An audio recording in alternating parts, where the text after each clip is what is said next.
Finally, as we begin to segue into Module 4, we talk about bug discovery. Humans or machines? Do we automate the discovery of bugs, or do we look for them ourselves? Okay, so as we mentioned before, there's three primary ways to find bugs in code. There's fuzzing, which is the first picture with the telephone.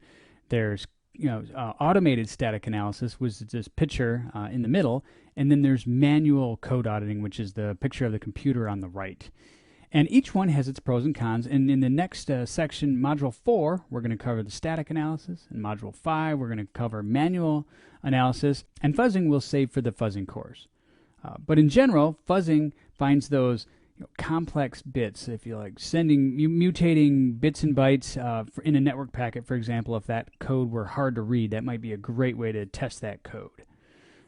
With static analysis, it's all about raising your code level to a certain set, searching for certain known patterns or APIs. And with manual analysis, it's that human intuition saying, hey, you know what?